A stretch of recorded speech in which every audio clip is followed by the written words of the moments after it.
어, 저는 여러분들처럼 장로교에서 태어나서 어머니 뱃속에 있을 때 어머님이 성가대에 앉아서 찬양을 열심히 했다고 그러세요. 그런데 이제 저는 항상 사역지에서 아이들이 선교사님 몇 살이에요? 그럼 저는 25살 늘 그래요. 왜 그러냐면은 제가 철든 나이가 철 들고 나서 신앙생활 제대로 해서 나이 먹은 게 25살밖에 안 됐거든요. 제가 늦게 철 들었어요. 성가대에서 20년을 성가대 봉사했는데 세상에서 하지 말라는 거 다 하고 살았어요. 그래서 저희가 7남매인데 우리 부모님은 지금 다 소천하셨지만은 부모님들이 너는 우리 집에서 나가는 게 더 좋을 것 같다. 그렇게 해서 막 살았습니다. 그런데 99년에 미국을 가면서 비행기 안에서 하나님께서 저에게 감동을 주셨어요. 이제 내가 정신 차려야지. 아이들도 학교 가야 되는데 저희 아이들이 중학교 1학년, 3학년 때 제가 미국을 갔는데 지금은 이제 다 미국에서 공부하고 하나님께서 은혜 주셔서 지금은 출가해서 잘 살고 있습니다.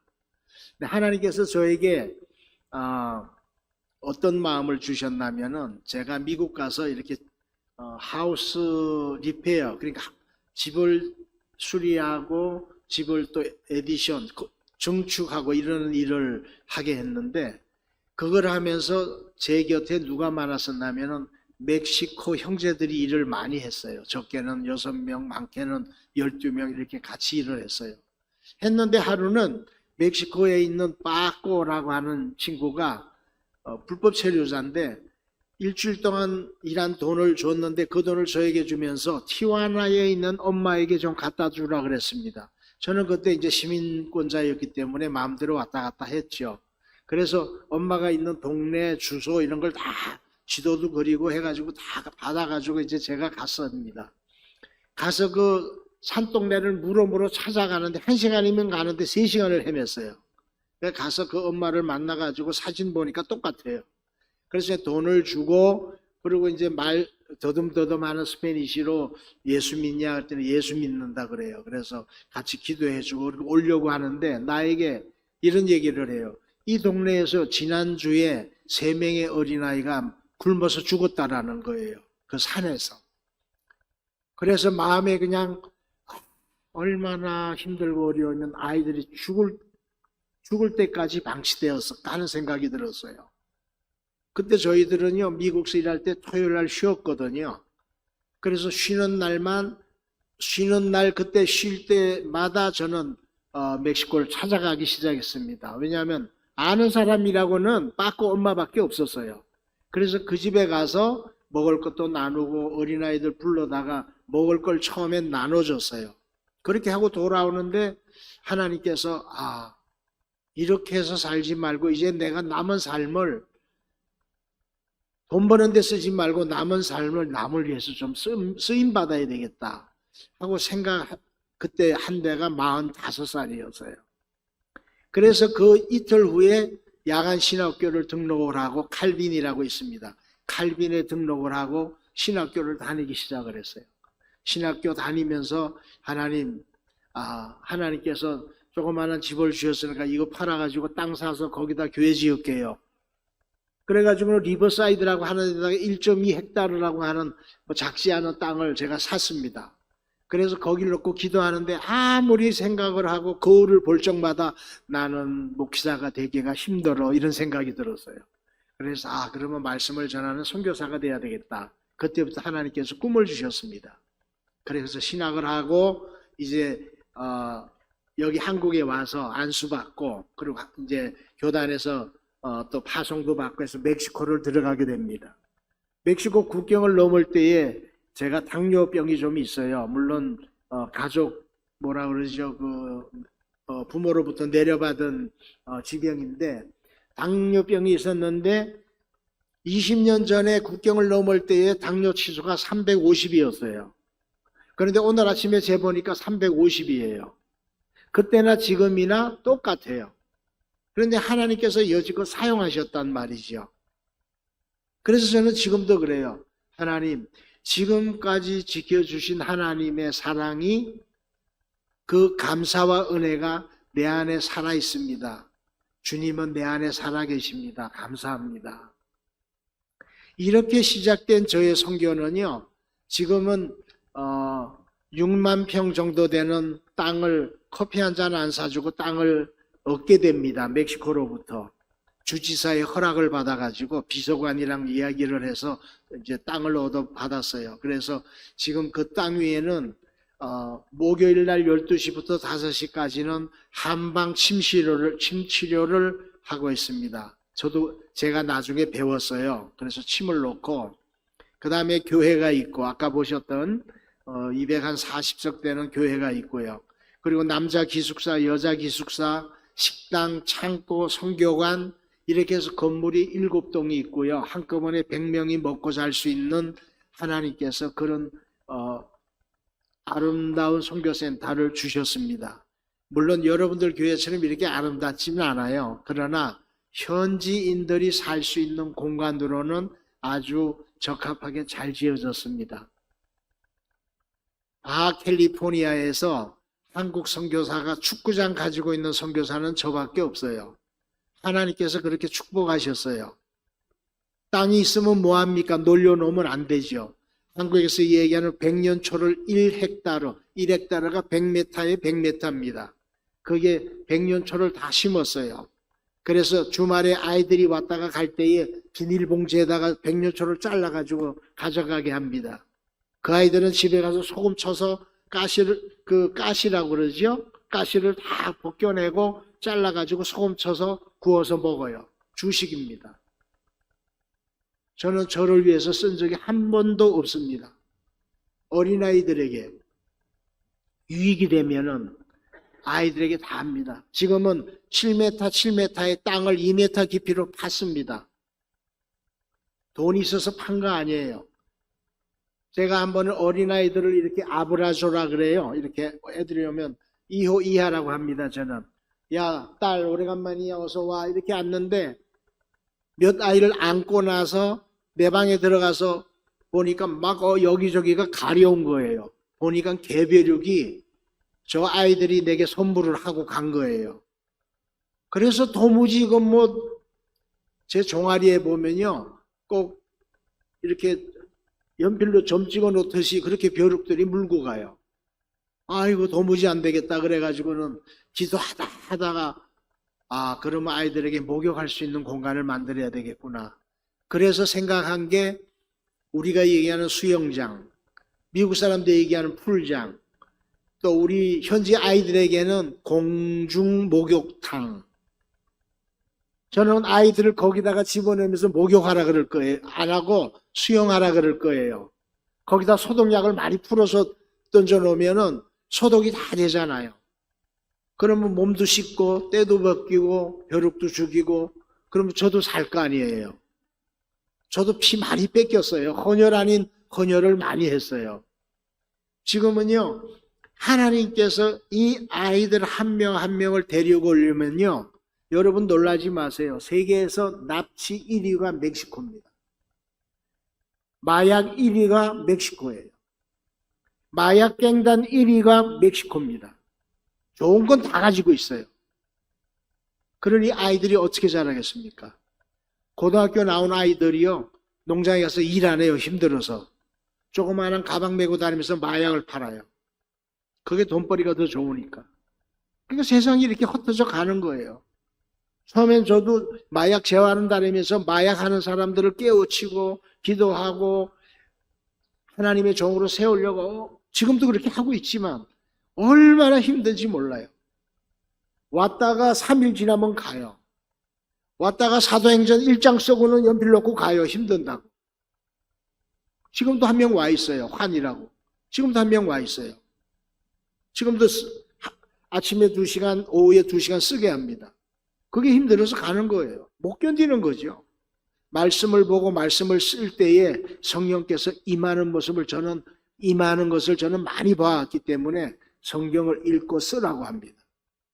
하나님은 살아계세요, 여러분. 하나님은 지금도 역사하고 계십니다. 제가 한국에서 돌아왔는데 강릉에 40년 만에 만난 제 사촌 여동생이 있어요. 결혼할 때 보고 못 봤어요. 근데 제가 하루는 시간이 있어서 이제 간다고 그랬어요. 갔더니요, 신랑이 경찰 출신이라는 건 알았는데 무궁화 셋 달고 전역을 했다고 그래요. 그런데 교회를 안 나간다고 그래요. 보니까 사람은 참 순한데, 제가 저하고 둘이 얘기했어요. 죽는 날 언제인 줄 알아? 매부. 죽는 날 언제인 줄 알아? 모른대요. 내일 하루 전에 자전거 타다 다리가 부러졌어요. 그래서 제가 이 다리 부러진 거 알고 있었어? 그랬더니 모른대요. 하나님은 알아. 하나님은 알아. 당신의 남은 삶 가운데 언제 위태롭고 언제 위험하고 그런 건 하나님은 다 알고 계셔. 그런데 지금은 모르고 있잖아.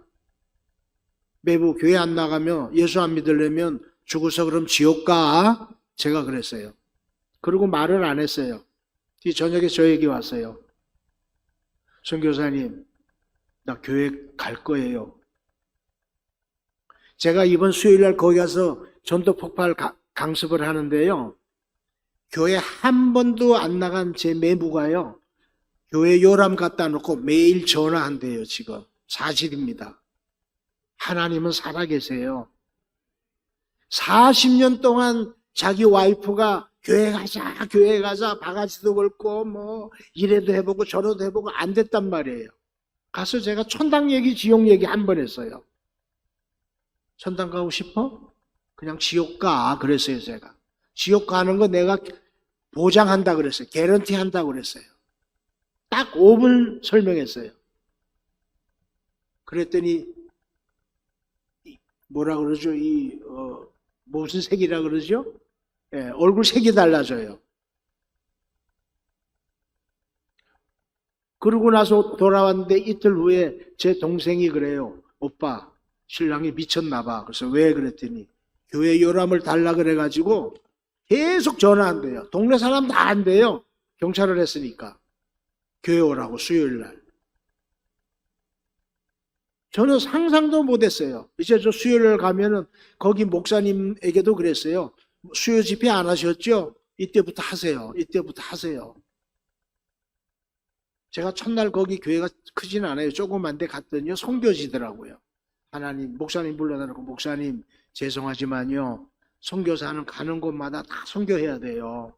그래가지고 떡을 3만 원씩 사다가 이렇게 다 만들어가지고 끝나고 다 먹으면서 얘기했어요. 농촌 시골이에요. 시골인데 희망이 없는 거예요. 그래도 건강하잖아요. 제가 물어봤습니다.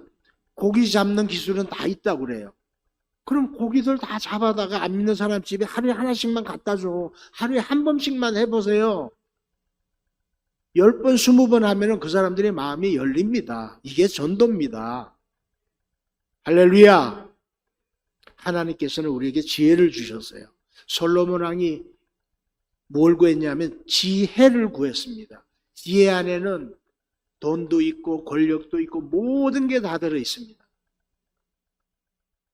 푸른동산교회 교우 여러분, 하나님께서 여러분들에게 지혜를 주실 줄 믿습니다. 사고도 넘칠 줄 믿습니다. 하나님은 그냥 내버려 두지 않으세요. 저는 처음에 들어오는데 젊은 청년들이 꾹뻑하고 인사를 해요. 아, 원래 인사를 이렇게 잘하나? 가만 생각해 보니까 지난번에 목사 위임식에 왔는데 그렇게 친절하시더라고요. 우리 마음에 기쁨이 있을 때에, 우리의 마음이 열릴 때에 예수님의 모습이 나타납니다. 아멘. 저는 너무 기뻤어요. 여러분 제 얼굴 보세요. 어디 가서 아양뜰게 생겼나? 아양뜰게 안 생겼어요. 저는 우리 애들만 보면 아양떨어요. 야, 밥 먹었냐? 그러고 뭐 죄송합니다만 우리 조그마한 아이들이요 저한테 와서 뭐라고 그러는지 아세요? 선교사님, 그 뭐죠? 여자들이 쓰는 뭐라 그러죠? 뭐라 그러죠? 죄송합니다만 여자들이 쓰는 한국말로 얘기하면 삿바라고 그러나요? 왜 있잖아요. 그거를 사달라고 그래요, 아이들이. 그럼 저는요 아무렇지도 않게 그럼 사줘야지. 내가 아빠인데. 그 데려가서 사줘요. 거기는 창피하고 이런 건 없어요. 돌아서면 다 또 웃고 그러니까요. 저기 나오는 아이들이요. 다 굶어요. 하루에 2끼 먹고 살아요. 고기요? 못 먹습니다. 내가 가야 핫도그 얻어 먹어요. 불쌍하다고 저들이 불쌍하다고 생각하는 게 아니고 저는 우리가 하나님의 말씀을 펼쳐놓고 가르칠 때에 아이들이 와서 받아 먹는 영의 양식이 그 모습을 보고 저는 기쁘다는 것입니다. 저 삼천고지 가려면요, 저도 힘들어요. 제가 내일 모레 70입니다. 67세인데 한국 나이로 저 아이들하고 놀겠습니까? 우리 목사님 가서 이거 하시겠어요? 저는 풍선 불어서 아이들 줘요. 이 두꺼운 손으로요, 풍선 12가지를 불어요, 저는. 그리고 풍선 불어서 여기다 묶고요, 여기다 묶고 여기다 묶고 전도하러 가요, 길에서. 지금도 이제 6월 달에 또 갈 거예요, 6월 초에. 하나님이 기쁨을 주십니다. 기쁨이 없이는 전도할 수가 없어요. 여러분, 지금 여러분 옆자리가 비어 있잖아요. 누가 전도하겠습니까? 목사님이요? 목사님 뱃살 빼기 전에 전도 못 하세요. 여러분들이 빨리 뛰시는 게 좋아요. 우리 목사님이요, 마음이 엄청 좋아요. 마음이 좋고 풍성하신 분이에요. 여러분들은 그 목자 밑에서 아름다운 복음을 전하는 여러분들 되기를 주님의 이름으로 축원합니다. 한 가지만 더 할게요. 저는 맨 처음에 티juana, 샌디에고 국경 있는 티juana에 어디를 다녔냐면요, 에이즈 재활원이라고 했어요. 에이즈 재활원. 이 남자들이 여장하고 술집 다니고 이런 애들이 많아요. 멕시코가 낭만주의들이라 동성연애자도 많고요. 교도소에 들어가면 동성연애자 따로 있어요. 근데 남자들이 다 이러고 있어요. 죄송한 얘기지만. 왜냐면 여기다가 여장을 하느라고 여기다가 뭐 어떻게 했는지 하여간 다 이러고 있어요. 근데 이 사람들이 병에 걸리잖아요. 그래서 제가 한 번은 닥터를 하나 모시고 갔는데 그 남자고 여자고 중요 부위가요, 병 때문에 썩어가지고 막 고름이 나고 이러는데 비닐 장갑 끼고 거기를 씻어내고 약 바르라는 거예요. 제가 처음에 선교할 때에. 근데 제가 이랬어요. 하나님, 죽으면 죽었지 이건 못 하겠습니다. 근데 가만히 생각하니까 내가 당이 심해가지고 내가 죽을 것 같아요. 힘들어서. 근데 하나님께서 어떤 생각을 주냐면, 쟤는 내일이면 죽는다라는 거예요. 내일이나 모레 되면 죽는데 씻어내고 그 항암제를 이렇게 바르고 가루약 바르고 이렇게 안 하면 죽는다라는 거예요. 그러니까 창피한 게 없어요. 그래서 거기를 섬기기 시작했어요. 지금은 제가 내륙사회를 하기 때문에 거기 다른 선교사님이 가서 봉사를 합니다. 우리들은 제가 늘 얘기하지만 우리가 얘기하는 네프킨 있죠. 밥 먹고 나서 이렇게 닦는 거, 네프킨. 그게 뭐냐면요, 그게 세르비돌이라 그래요. 말씀을 전하는 사람을 스페니시 말로 세르비돌이라 그래요. 주님이 주인이시잖아요. 스페니시로 주인은 세뇨리라 그래요. 세뇨, 선생님, 주인. 주인 밑에 일하는 종은요, 입안 닦고 버려지는 휴지 한 조각밖에 안 됩니다. 그래서 저는 늘 그래요. 인디오 성김이 머섬 폴리. 제 이름이 영어로 폴입니다. 우리는 그저 쓰임받는 거예요, 여러분. 우리가 주인이 아니라는 거죠. 우리는 오로지 주님 한 분만 모시고 가야 되는 것입니다. 저희 아버님이 제가 죄송합니다만 제가 한국에 와서 2006년도 4월로에 와서 안수를 받고 돌아갔는데 저희 아버님이 40대 장로님이 되셔가지고 오랫동안 교회 생활을 많이 하신 분이에요. 교회도 여러 채 지으시고. 근데 제가 안수받고 갈 때 가서 비데오, 그 다음에 그 안수받은 이름이 있는 타올, 기념품 가지고 가서 아버지 나 안수받고 왔어요. 보여드렸더니 저희 아버님 말씀이 너는 이런 비디오 만들고 하울 찍어가지고 와서 거짓말 할 수 있는 능력 있는 아이라 나는 못 믿는다 이랬어요. 이해가 가세요, 여러분? 안 믿었어요. 제가 안 믿기 때문에 신학 졸업식 날이요, 저희 어머님 아버님한테 이랬어요. 아버지, 오늘 있잖아요, 창립 예배 드리는데 같이 가십시다 그랬어요. 제 신학교 졸업했단 말을 못했어요. 제가 너무 부끄러워가지고. 그래가지고 들어가니까 졸업식이거든요. 야, 이건 무슨 졸업식이냐? 그래서 그냥 성경 공부 졸업식이야 이랬어요. 나중에 총장이 나와서 막 뭐 졸업장도 주고 막 이러니까요, 우리 아버님이 오시더니, 야, 너 저 총장 어떻게 그거 쌀먹길래 네 이름이 들어가 있냐? 그렇게 제가 살았어요.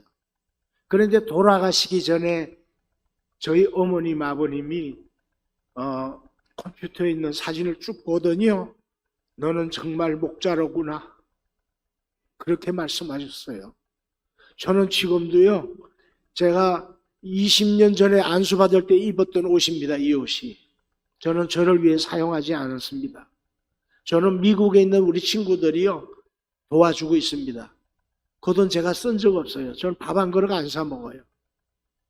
부끄러운 얘기지만 저 산골에 있는 아이들을 생각하면요, 풍선 한 통, 핫도그 하나라도 사서 저 아이들 주고 싶어서, 그래서 지금도 그렇게 기도하고 있습니다. 저는 여러분들에게 기도 제목 없습니다.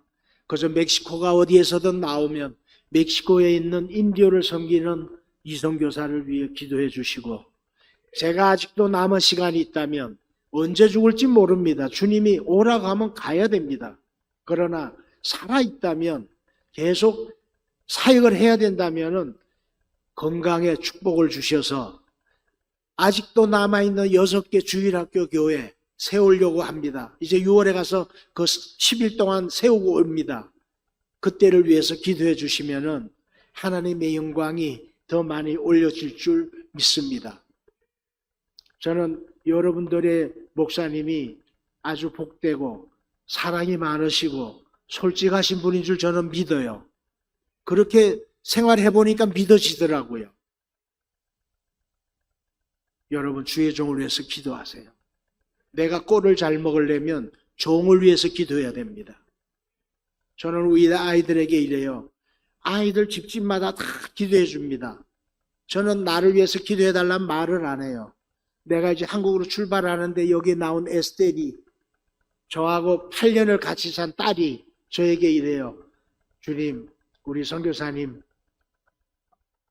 어디 가는지를 몰라요. 어디 간다 그러면 자꾸 또 전화번호가 뭐냐 이래서 안 알려줘 주는데, 우리 선교사님 갔다 올 때까지 성령 하나님 지켜주세요. 선교나 목회는요, 보여주는 거예요. 입으로 가르치는 게 아닙니다, 여러분. 여러분들이 성경을 펴서 읽고 그대로 삶에 적용하고 참된 그리스도인의 삶을 살게 되면은 여러분들의 주위에 있는 사람들이 보고 듣고 깨닫고 이 자리에 오게 되는 것입니다. 이것이 마태복음 28장 18절 이하에 있는 말씀입니다. 땅끝까지 이르러 내 증인이 되라고 하셨잖아요. 우리는요, 보여줘야 돼요. 정인으로의 삶을 살아야 된다는 것입니다. 저는 믿습니다. 이제 코로나가 해제된다고 합니다. 이제 마스크도 벗는다고 합니다. 여러분, 전도하는 것처럼 신나는 게 없어요. 누가 흉을 봅니까? 흉을 봐서 뭐 어떻겠다는 겁니까? 아무 상관없어요. 그저 우리는 그리스도인답게 주님의 백성으로 올바로 살아가는 것이 큰 축복인 줄 믿습니다.